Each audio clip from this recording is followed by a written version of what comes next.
The world of ancient China is a tapestry woven with the threads of power, ambition, and intrigue. The imperial courts, where the fates of empires were decided, were often places where the most delicate alliances could unravel, and where one's life could rise and fall with the whims of a ruler's favor.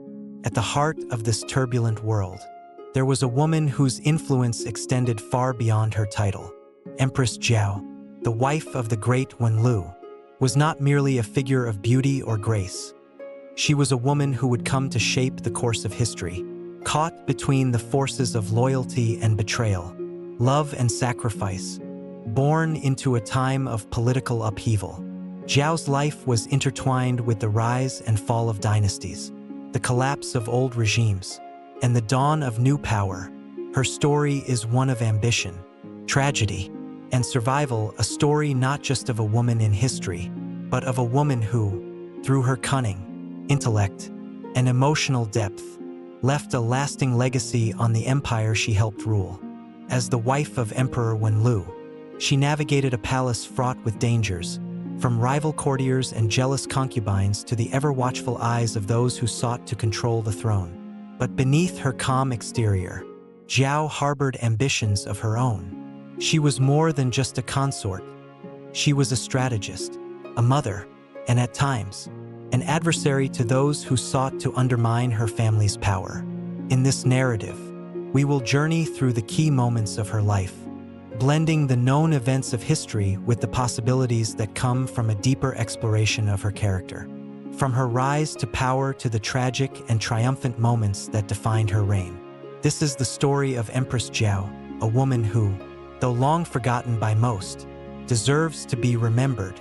In the distant reaches of ancient China, at the dawn of the Eastern Han Dynasty, when power was measured not only by the strength of armies but by the influence in the imperial court, Empress Jiao was born into a world where destiny was often dictated by those who controlled the strings of fate.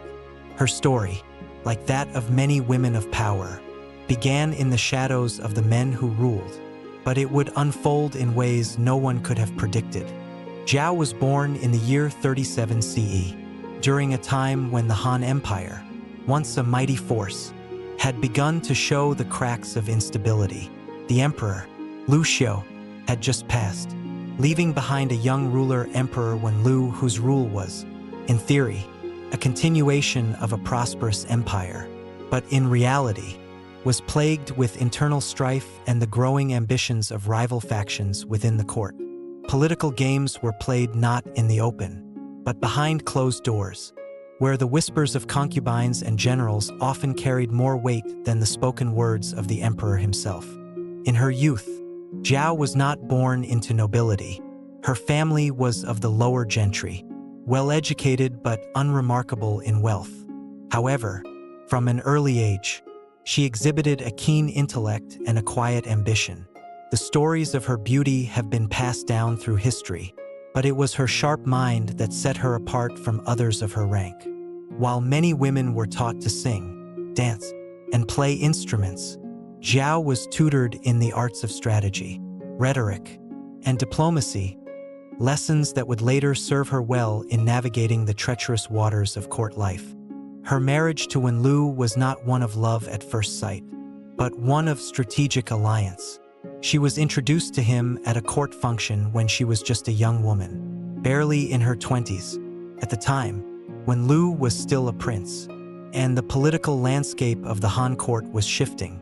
Empress Jiao's family, though not of high rank, had connections to powerful factions, and her beauty and intelligence caught the eye of the future emperor. His marriage to her was not a symbol of affection, but a calculated move to strengthen his position in a court full of scheming nobles. The emperor's court was a microcosm of the larger empire, filled with ambitious men and women all striving for power. There was the emperor's mother, Empress Dowager Wang, who held a powerful grip on the throne, and a horde of rivals who watched for any opportunity to undermine the emperor's rule. It was in this dangerous environment that Jiao would begin to carve out her own influence. She quickly learned the art of playing the court's game, a game that required subtlety and patience. Unlike many of her fellow women in the court who relied on beauty and charm to win the emperor's favor, Jiao wielded her intellect like a sharp blade. She befriended the key eunuchs who controlled the palace's inner workings, and she cultivated relationships with influential ministers, always careful to remain in the background, never too forward, but always present when decisions were being made. Her quiet influence began to spread throughout the court, and before long, Jiao was no longer just the emperor's wife. She had become an advisor, confidant, and a force to be reckoned with. As she grew in power, Jiao faced numerous challenges. The emperor's concubines were numerous, and among them was a particularly ambitious woman, Lady Xian, who had once been the emperor's first love. Lady Xian was beloved by many in the court, and her support could sway entire factions. She saw Jiao not as a peer, but as a rival, an obstacle that needed to be eliminated if she hoped to regain the emperor's affections. Jiao, however, was no naive newcomer. She had been observing Lady Xian for years, watching how she moved in the shadows, how she manipulated the emperor with flattery and promises of loyalty. Jiao knew that to gain the emperor's ear and secure her position, she would need to be more than just a wife.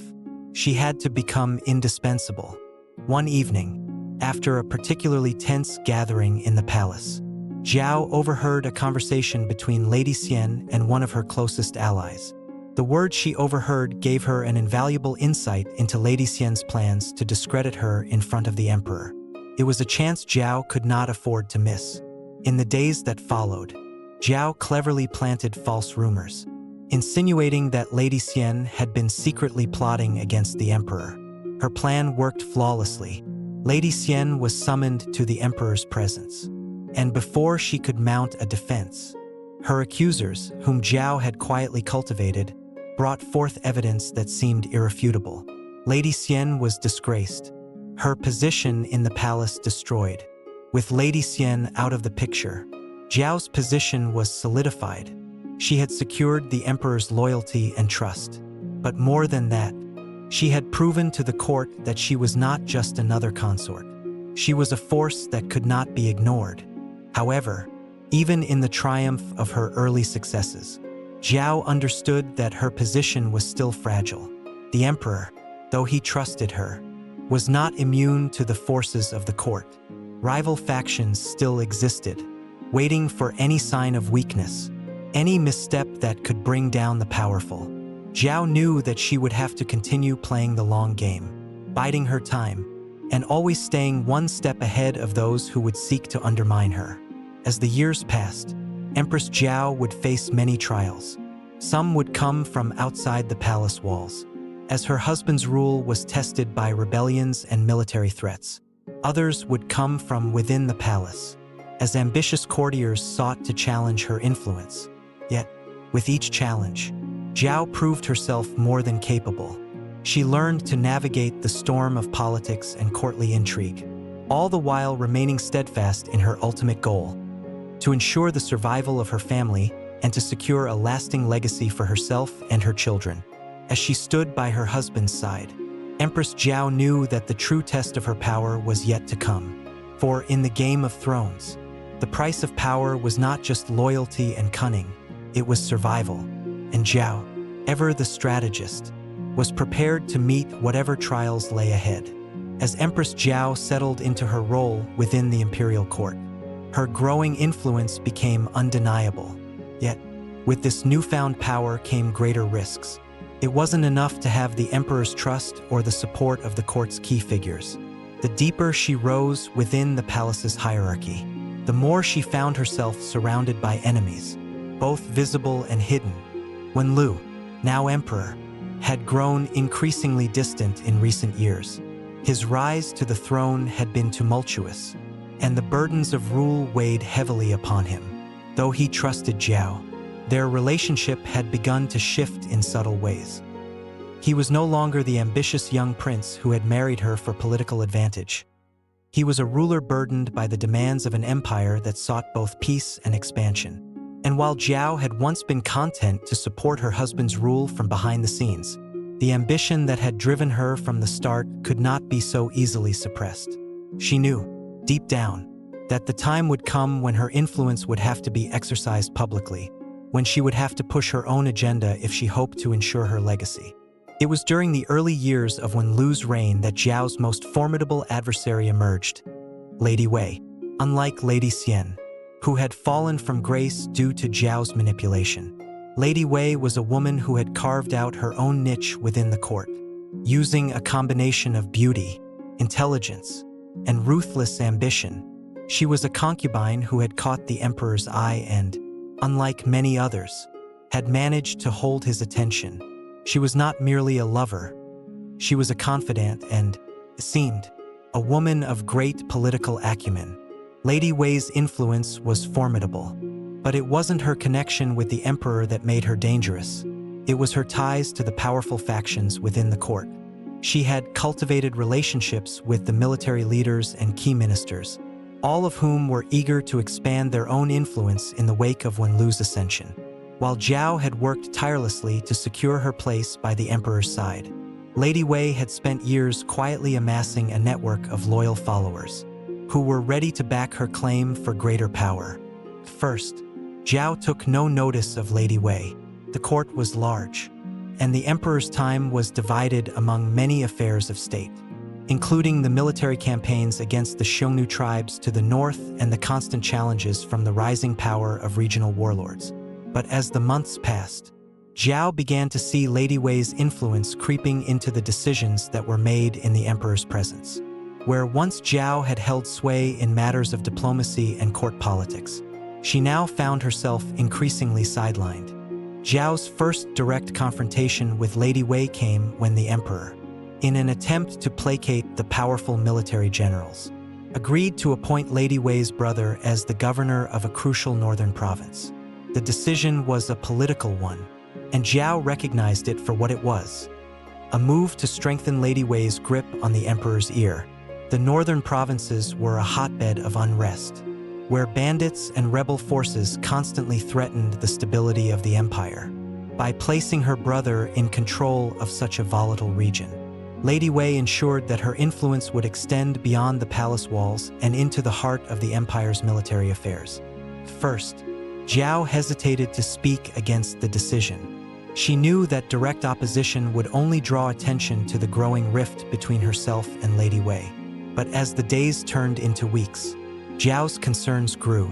She began to see the potential consequences of Lady Wei's growing power. If left unchecked, her rival could gain enough support to challenge Jiao's position as empress, and even threaten the stability of the emperor's reign. Jiao's response was swift and decisive. She carefully orchestrated a campaign of subtle whispers and half-truths, planting doubts in the minds of those who had supported Lady Wei's rise. She appealed to the emperor's advisors, many of whom were loyal to Jiao from the early days of her marriage to Wenlu. Through carefully placed remarks and calculated conversations, Jiao sowed discord between Lady Wei and the military leaders who had once supported her. She emphasized the dangers of placing such a powerful figure in control of a rebellious region, warning that Lady Wei's family might use the governorship to build their own power base, one that could rival the emperor's. Lady Wei, aware of the shifting tides, did not take Jiao's machinations lying down. In a counterstrike, she turned the emperor's affections against Jiao, using their shared history to portray her as a power-hungry woman who sought to manipulate the emperor for her own gain. She knew that, in a court rife with intrigue, perceptions were as important as reality, and she painted Jiao as a woman willing to destroy alliances to secure her own place on the throne. The battle for power escalated as both women sought to gain the emperor's favor. In one memorable confrontation, Lady Wei confronted Jiao in the palace garden, a space that had once symbolized tranquility and peace in their marriage. The confrontation was a delicate balance of words, each sentence laced with veiled threats and carefully crafted insinuations. "Your Majesty," Lady Wei said softly, using the formal term for addressing the Empress, though her tone was laced with mockery. "It seems the winds of the palace have shifted. I have heard whispers of your displeasure with the Emperor's decisions.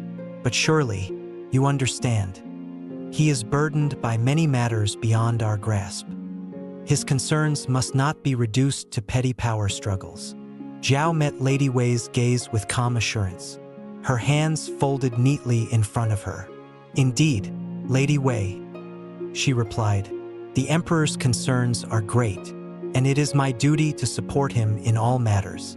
But when a threat to the stability of the empire arises, it is not a matter of personal power, it is a matter of protecting the Emperor's reign." Lady Wei smiled, but there was no warmth in it. "Then you must know, Empress, that the threats you see are not always as they seem. The greater threat may come from those closest to him, those who would seek to control him from the shadows." The tension between them was palpable, and Jiao knew that the time for subtlety was over. She had already begun to build alliances with the Emperor's military commanders, and she now had the leverage to force a confrontation. Yet, it was not through direct conflict that Jiao would secure her position. It was through the art of manipulation and persuasion, just as she had done in the early days of her rise. As the days grew longer and the court grew more divided, Jiao realized that she could not win this battle alone. She needed allies, men and women who were as adept at navigating the treacherous waters of palace politics as she was. She began to quietly meet with key figures, both in the palace and beyond its walls. Ministers, generals, and even eunuchs, all were brought into her fold. It was a delicate dance, one that required patience and precision. But Jiao understood one fundamental truth that would guide her through this web of power. She was not merely a consort or a pawn in the Game of Thrones. She was a queen in her own right, and as the balance of power shifted once again in the imperial court, Jiao prepared to make her final move. Empress Jiao's influence had reached new heights, but as with all power, came at a cost. Her rivals were not merely confined to the court. They were seated at the table of the empire itself. And as Jiao had learned long ago, the greatest dangers did not always come from the most obvious places.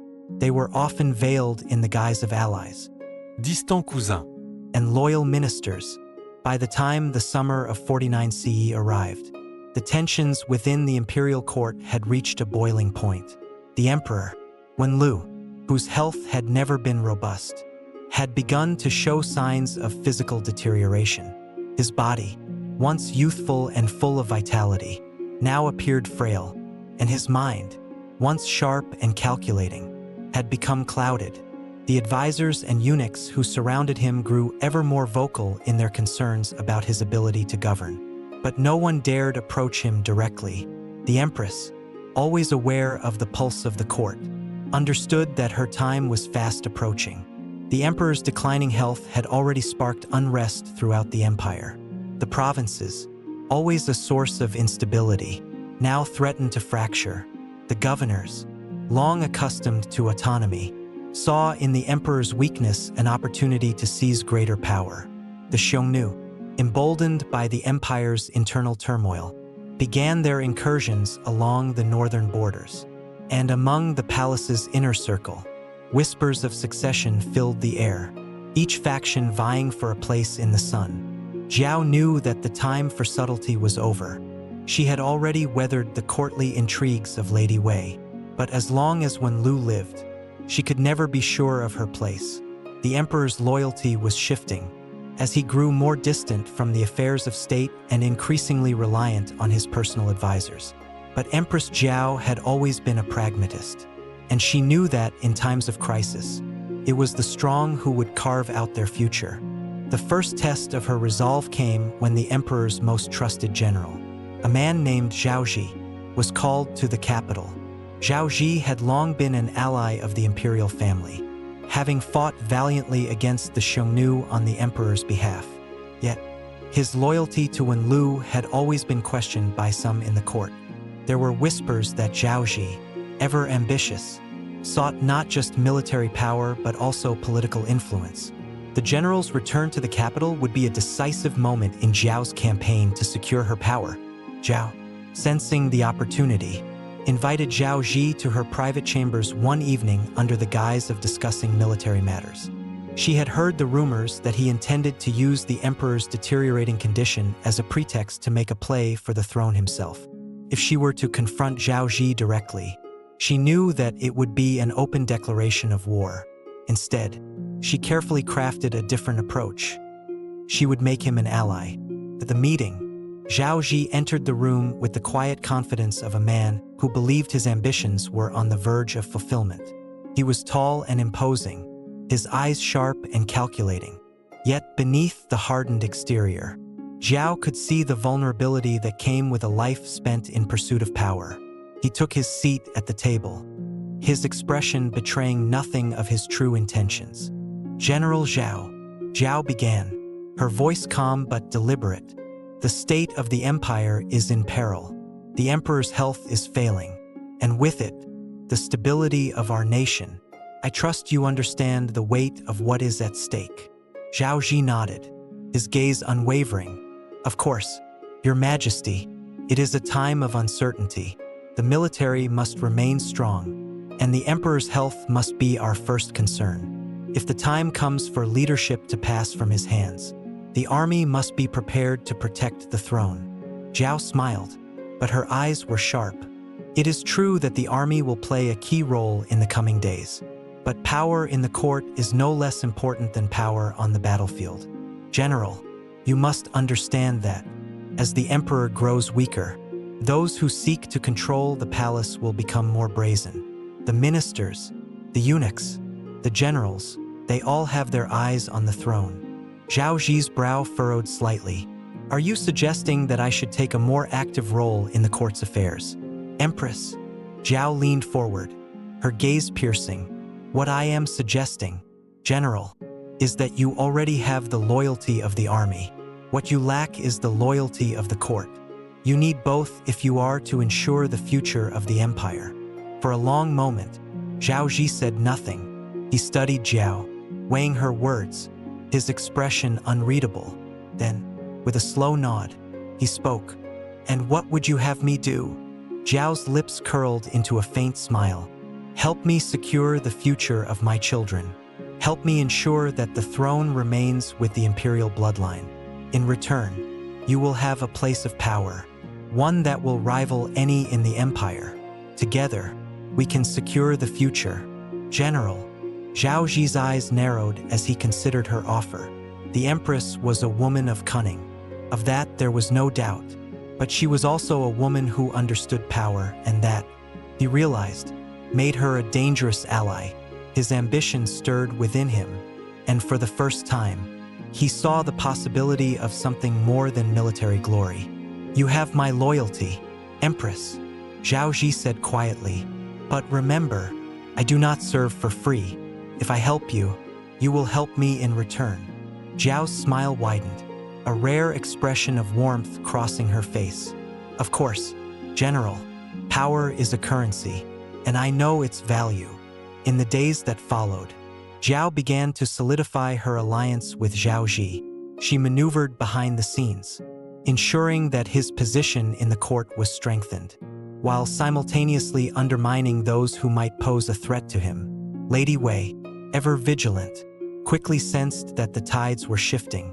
She saw Zhao Ji's growing influence as a direct challenge to her own power, and she sought to discredit him by painting him as a military despot, a man more interested in bloodshed than the well-being of the empire. But Jiao was no fool. She anticipated Lady Wei's every move. She subtly leaked false information to the courtiers, suggesting that Lady Wei was plotting to use the emperor's weakened state as a way to place her own family in positions of power. It was a dangerous game, but one that Jiao had played for years. She understood the court's dynamics better than anyone, and she knew how to turn her enemy's strength into her own advantage. The tension between Jiao and Lady Wei reached a boiling point one evening when the two women met face to face in the emperor's chambers. The air was thick with the unspoken animosity between them, and the emperor, half-conscious on his sickbed, was a mere spectator to their battle. "You think you can control everything, don't you, Empress?" Lady Wei's voice was low and venomous. Her eyes narrowed with suspicion. "I think I understand the realities of power, Lady Wei," Jiao replied, her tone calm but unyielding. You may have the emperor's affections, but I have the loyalty of those who truly run this empire. And that, my dear, is what matters. Lady Wei's lips curled into a sneer. We shall see how long that lasts. Empress, power is fleeting. Jiao's eyes flickered with a cold fire. Power is fleeting, yes, but I intend to make it last for as long as I can. The balance of power within the palace was shifting like sand beneath Empress Jiao's feet. The tentative alliance with General Zhao Ji, though carefully crafted, was already beginning to show cracks. Zhao Ji, ambitious by nature, had slowly begun to assert his own authority, pushing for greater military control and strategic influence in the court. Jiao had anticipated some of this, but she had not expected his tactics to be so bold. Zhao Ji had gained favor with the younger ministers, who saw him as a man of strength in a time of uncertainty. His military successes against the Xiongnu had made him a hero among the people and a symbol of the empire's might. Yet Jiao knew that military victories, while impressive, were not enough to maintain power in a palace where trust and politics reigned supreme. Her early attempts to guide Zhao Ji's ambitions had borne fruit. But now she found herself struggling to contain the general's growing influence. She had done her best to maintain the delicate balance by keeping the emperor unaware of the full extent of Zhao Ji's designs.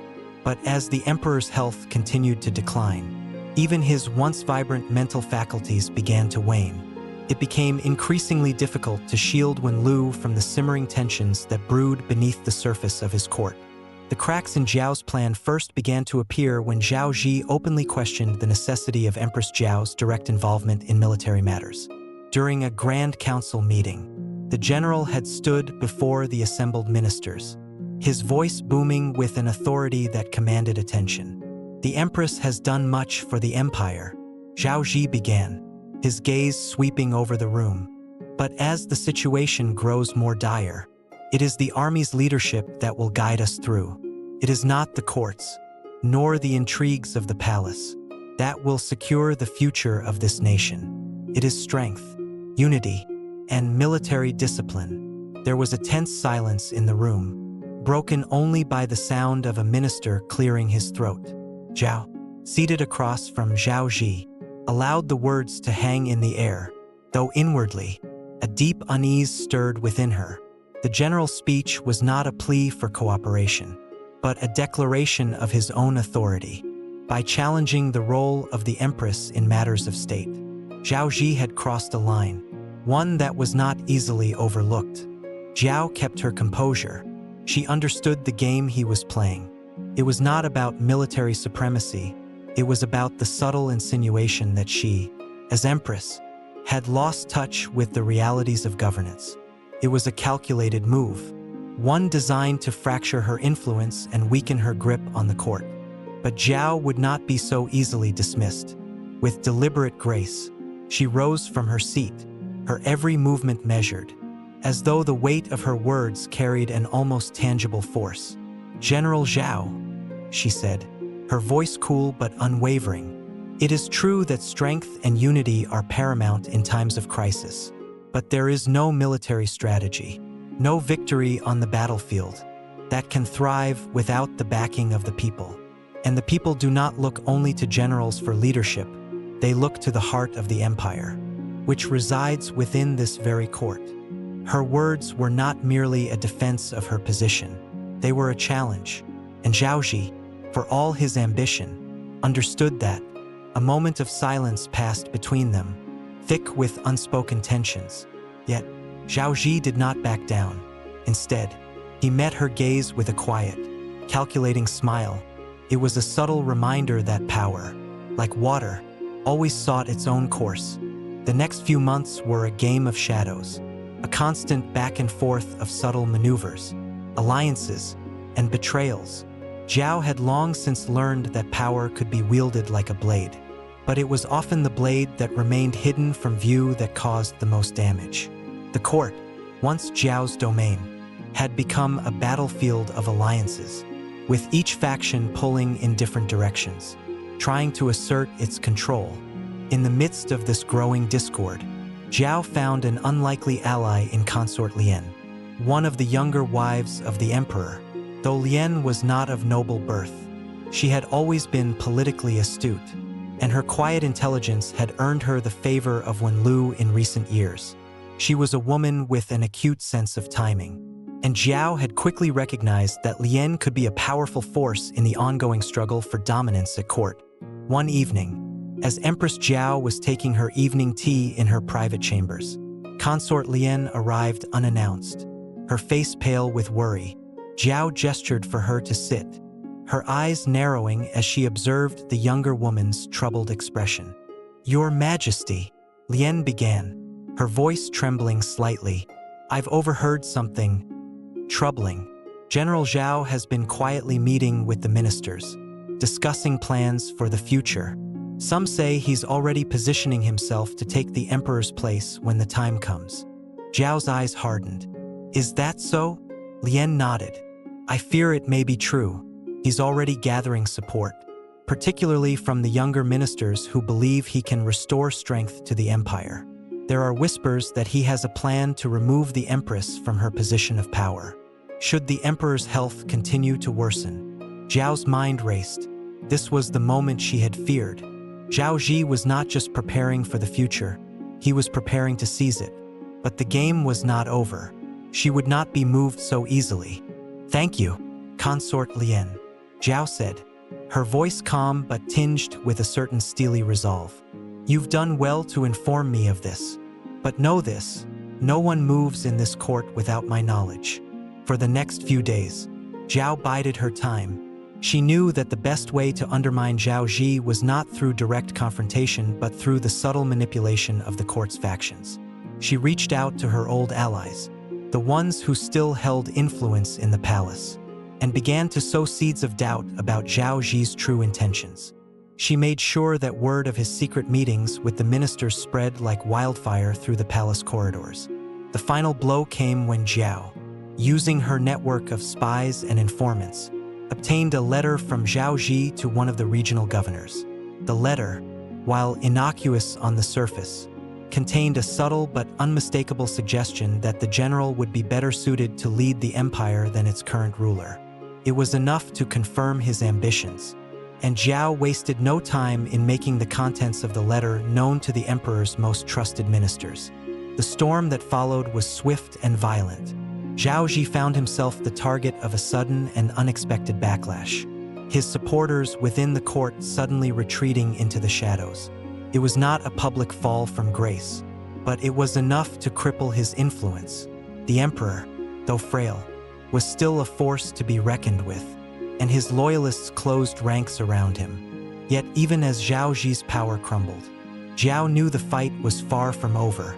The battle for the throne had only just begun. Her victory, while important, was but one small step towards securing her family's future. There were still many forces at play, both within the palace and beyond it, that could threaten everything she had worked for. And so, Empress Jiao waited. As the winds of change blew through the empire, she knew that the final chapter of this tale had yet to be written. The court was a place of constant movement, intrigue, whispers, and shifting allegiances. Empress Jiao, though seasoned in the art of politics, had never before felt the weight of uncertainty quite like she did in these final days. The emperor, Wenlu, had been deteriorating steadily, his mind clouded by age and illness, and his once commanding presence had become a fragile shadow of its former self. The realm was on the brink, and Jiao knew it. Every day, she felt the tightening grip of fate, but she would not bend so easily. The future of the dynasty, the empire, and her son's destiny all rested in the balance. The downfall of Zhao Ji had been a victory, but not without cost. In his place, another general had risen, Zhang Wei, a man with a reputation for ruthless efficiency. While he had initially been a neutral figure in the struggle for power, his alliance with the palace ministers, particularly the ones who had been loyal to Wenlu before his decline, had made him a formidable presence. Jiao knew that Zhang Wei's loyalty was thin, tied only to his ambitions for personal power. unlike Zhao, who had at least pretended to care about the welfare of the empire. Zhang Wei cared only for the strength of his own position. Yet, unlike Zhang Wei had no designs on the throne itself, at least not yet. His loyalty to the emperor was unquestionable.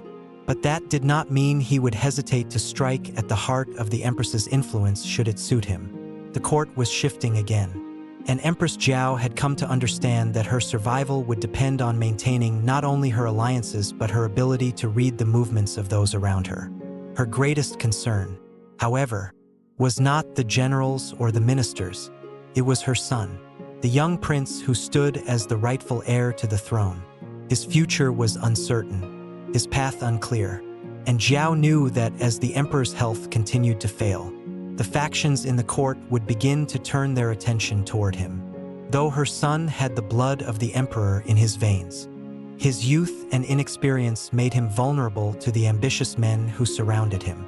The emperor's death would be a call to arms for all who sought to control the throne. Jiao had never been one to leave anything to chance.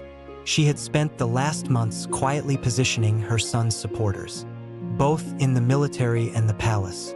She had sent trusted allies to the far corners of the empire to secure loyalty and maintain stability. But she knew that her real strength lay not in these external actions, but in the quiet maneuvering within the palace walls. She had long been the queen of subtlety, and she would need all her wits to navigate the final steps in this perilous game. One night, as she sat alone in her private chambers, a messenger arrived. His face was pale, his breath short. The message was brief, but it carried the weight of an empire on its shoulders. The emperor's condition has worsened. It is said that he has but hours to live. Jiao's heart tightened.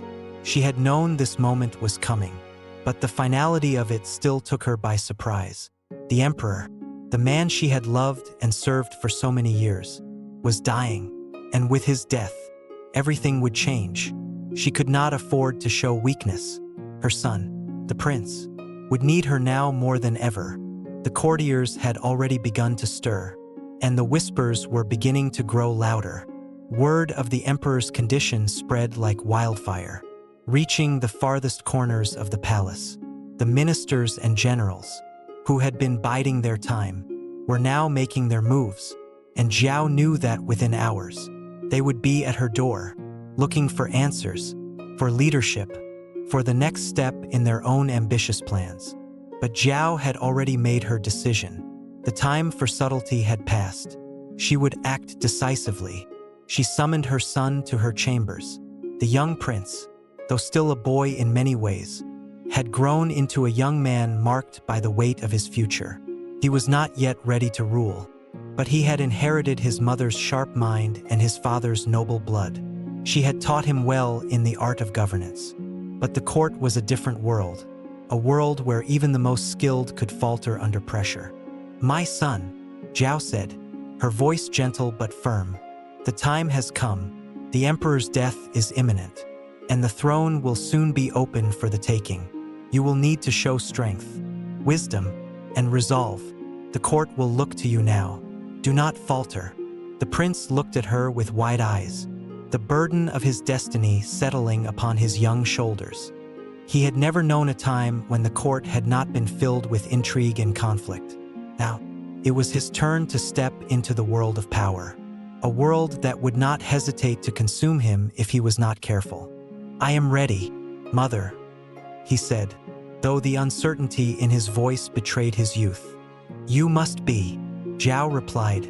"There are men in the palace who would tear this empire apart to claim it for themselves. Your father's death will only make them bolder. You will need to be clever, patient, and ruthless. Do not trust anyone without reason. And remember that the greatest enemy you will face is not the men who challenge you directly, but the ones who smile and offer their friendship while plotting behind your back." With those words, Jiao turned her attention to the court.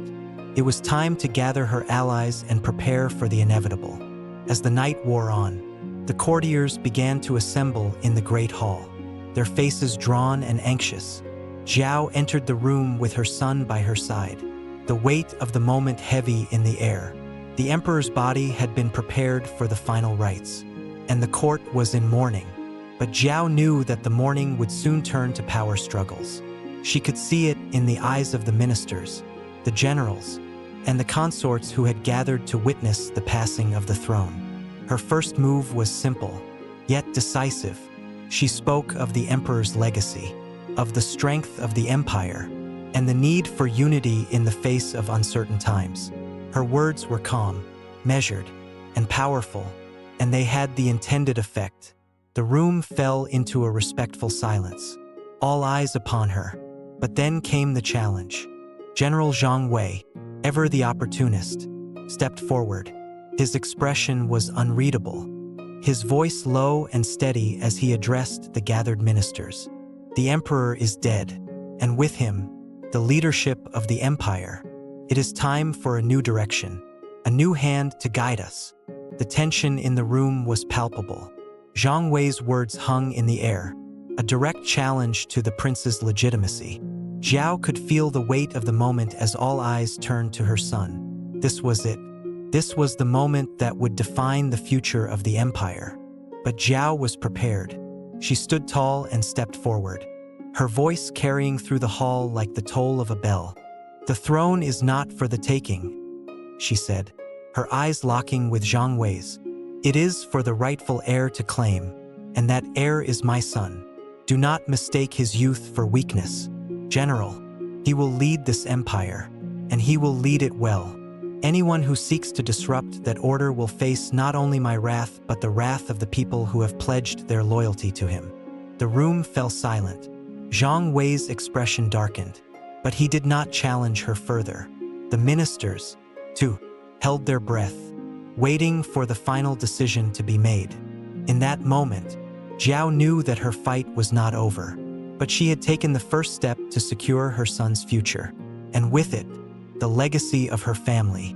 The winds of change had come, but they would bend to her will. And so, with the weight of the empire on her shoulders, Empress Jiao stood tall, her son beside her, ready to face whatever the future held.